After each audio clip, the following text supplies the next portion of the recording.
Okay, general hazards of the demolition. Premature collapse. Neighbours, that could be schools, general public, passing traffic. Environmental hazards, we've just got down there dust, but again you could be in underground services, you could be releasing water into the atmosphere. Public safety and security, again that sort of goes with the neighbours, you need to make sure you've got your exclusion zone. Health hazards, linked with environmental really, you need to be making sure what the previous use of the land was and if you're going to be disturbing anything within the building. Overhead and underground services, you can't take for granted that they're not going to still be live within the area.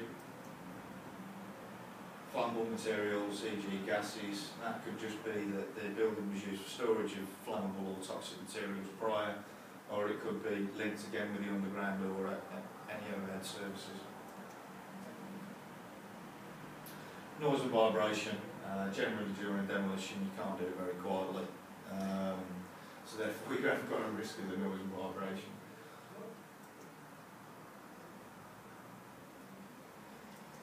Hazards specific to piecemeal demolition.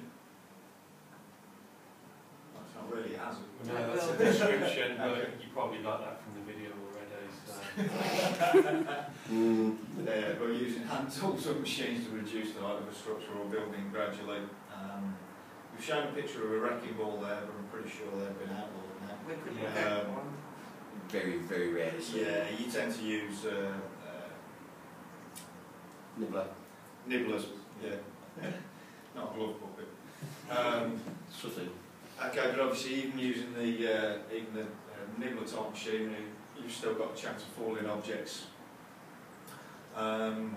Maybe a risk of working at height, especially if you're using the sort of hand tool or the smaller tool methods.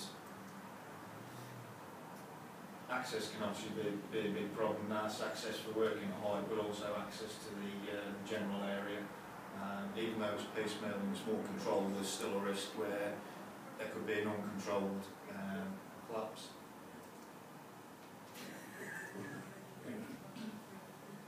So the animation Hopefully no one's epileptic or they've seen the animation, you get to look funky later. Okay, deliberate controlled collapse hazards. Deliberate controlled collapse is where the demolition is being completed at ground level or as low as possible, generally via the use of explosives. So you've got the hazards of actually using explosives. It does say controlled, but again there is an unpredictability to the use of explosives. Partial collapse. So yeah, that's when it partially collapses and it's left in a unsafe state. Hung demolition, they call it. Hung, because it's explosives. There's two types of deliberate collapse I'll show later, but there's explosives and it goes but doesn't fall. Yeah. It's a hung demolition. So then you got additional hazard trying to bring the thing down afterwards then. Debris projection, sorry, I thought it said protection. Debris projection. A bit like on the video by Ben, the explosives can cause items to come outside of the secure zone. Unsafe pile of rubble. Yeah, you need to make sure your pile of rubble is safe.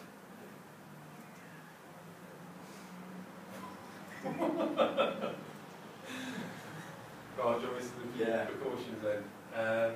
So in terms of precautions, one of the most important ones is make sure the contractors that you're using have got the appropriate competency and have done work along those lines previously.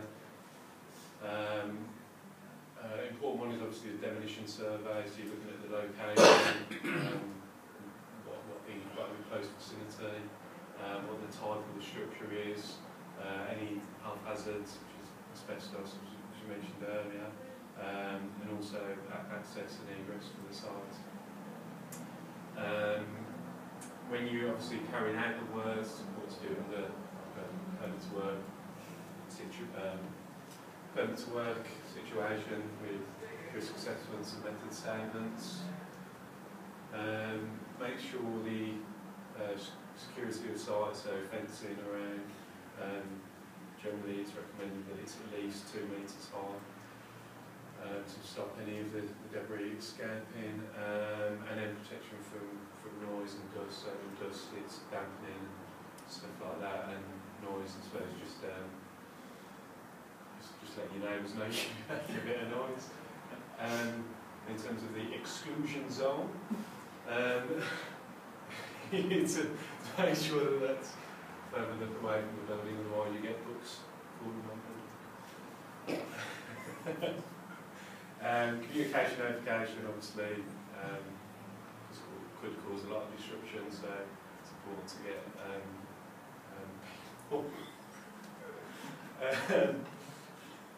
let people know. Can you wait a minute?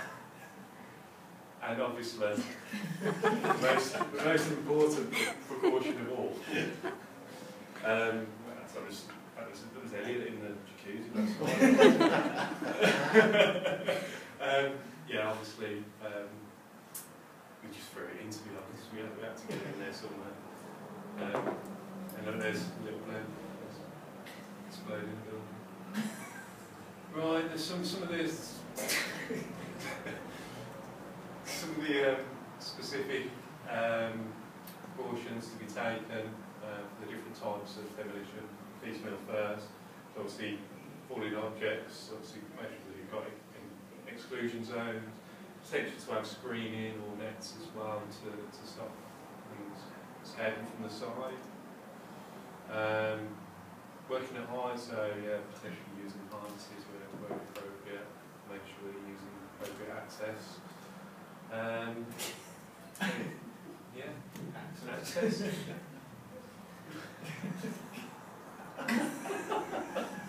Obviously, these aren't allowed anymore. Your hands slippery, what do you do with it?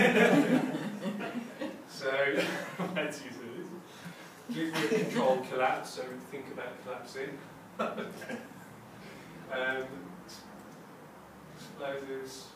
Yeah, making sure you use the safe system to work, when working with explosives. Unpredictability. A lot of these slides, it's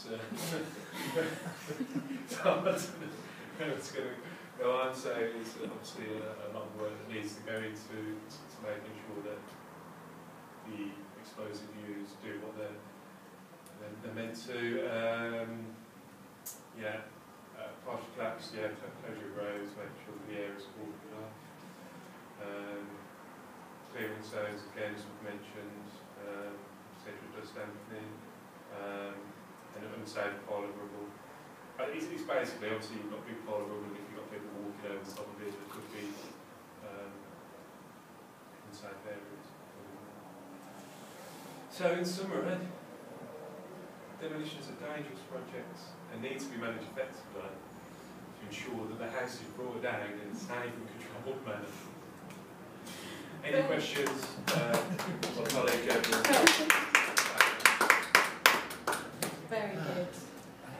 Like I say, photosensitive epilepsy is a bad thing.